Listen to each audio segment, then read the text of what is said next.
सबसे ज्यादा जो सवालों के घेरे में है वो ये सवाल कि आखिर जिन राज्यों में चुनाव हुए वहां का मुख्यमंत्री कौन होगा। सस्पेंस बरकरार है। इन सब के बीच राजस्थान से एक बड़ी खबर ये कि बाबा बालकनाथ भी इस रेस में हैं। उन्हें लेकर भी लगातार बाबाओं की तरफ से, संतों की तरफ से यह बात कही जा रही है कि उन्हें, जैसे योगी आदित्यनाथ उत्तर प्रदेश के मुख्यमंत्री हैं, राजस्थान का मुख्यमंत्री बाबा बालकनाथ को बनाया जाए। क्या यह आपको लगता है मुमकिन है, हो सकता है साहब? मुझे नहीं लगता कि मुमकिन है, क्योंकि सबसे पहली चीज ये है कि यदि संतों की तरफ से बात की जाएगी तो संतों के अधिकृत संगठन है और वो संगठनों की तरफ से बाबा के लिए किया जा रहा। दूसरा जो सबसे इंपॉर्टेंट है वो ये है कि योगी आदित्यनाथ की तरह इनका कैलेवर नहीं है कि बाबा को राजस्थान की कमान सौंपी जाए, सौंप दे। हाँ देखो अखिलेश, बाबा को इसलिए भी नहीं होगी कि बाबा मूल रूप से तो हरियाणा के हैं। बेशक वो अलवर में सेटल हो गए हैं और सांसद भी हैं वहाँ से।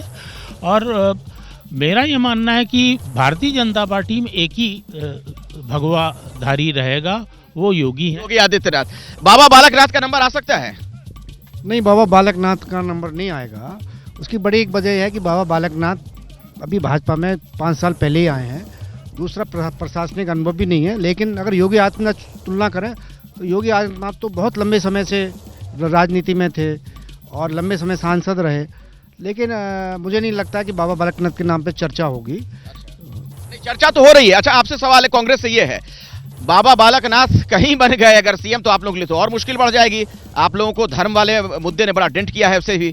नहीं, हम लोग चाहते हैं कि ऐसे लोग, अच्छे लोग ही बने मुख्यमंत्री। इसमें क्या बुराई है? बाबा बालकनाथ जी यदि उस लायक है तो उनको बनाना चाहिए भाजपा को मुख्यमंत्री। बस एक चीज जरूर है, राजस्थान में सरकार जाते ही जिस तरह की हत्या जयपुर में हुई है, एटलीस्ट जल्दी मुख्यमंत्री ये लोग तय कर दें ताकि वहाँ की आम जनमानस की जो चीजें हैं, लॉ, कानून और व्यवस्था सुरक्षित रहे।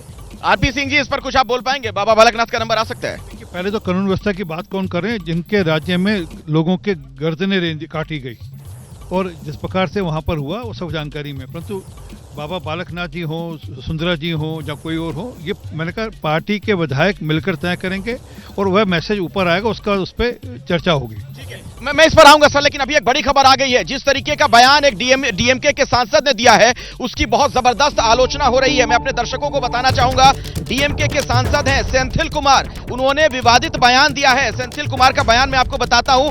बीजेपी गौमूत्र वाले राज्य में जीतती है, यह बात कही गई है डीएमके के सांसद की तरफ से। इससे पहले भी आपने सुना था किस तरीके के बयानात सनातन धर्म को लेकर दिए गए थे। स्टालिन के बेटे ने जो बात कही थी तब भी जबरदस्त आलोचना हुई थी और एक बार फिर से इस तरीके का बयान।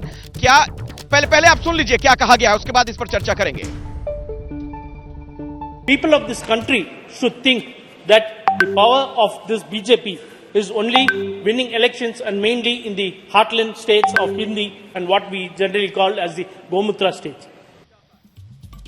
और भारतीय जनता पार्टी ने इस बयान की निंदा की है। मेरे साथ आरपी सिंह जी यहां पर मौजूद हैं, बीजेपी के leader. RP Singh ji, BJP गौमूत्र वाले राज्य में जीतती है, ये डीएमके सांसद का बयान है। इसका जवाब तो राहुल गांधी को देना पड़ेगा, प्रियंका वाड्रा को देना पड़ेगा, नीतीश बाबू को देना पड़ेगा। अब ये उसी राज्य से उसी पार्टी के लोग हैं जो कल तक कह रहे थे कि हम सनातन को खत्म कर देंगे, सनातन को एड के साथ कंपेयर कर रहे थे।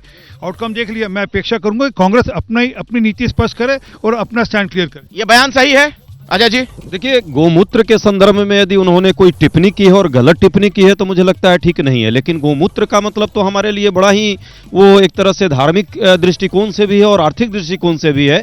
बाबा रामदेव तो गोमूत्र ही बेच करके पूरे देश में और विश्व में आज प्रसिद्ध हैं। तो मुझे लगता है उत्तर भारत और दक्षिण भारत का ये परिप्रेक्ष्य नहीं होना चाहिए।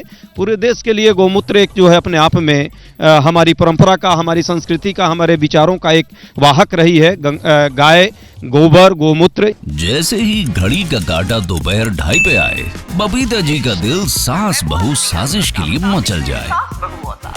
और ये है इनकी बहू, पूरे दिन ऑफिस की टेंशन हो जाए गॉन जब ये करें अपना फेवरेट शो फ्री टाइम पे ऑन। इनकी तरह आप भी देखें अपना फेवरेट शो अपने टाइम पर और डाउनलोड कीजिए एबीपी लाइव ऐप अपने स्मार्ट टीवी पर।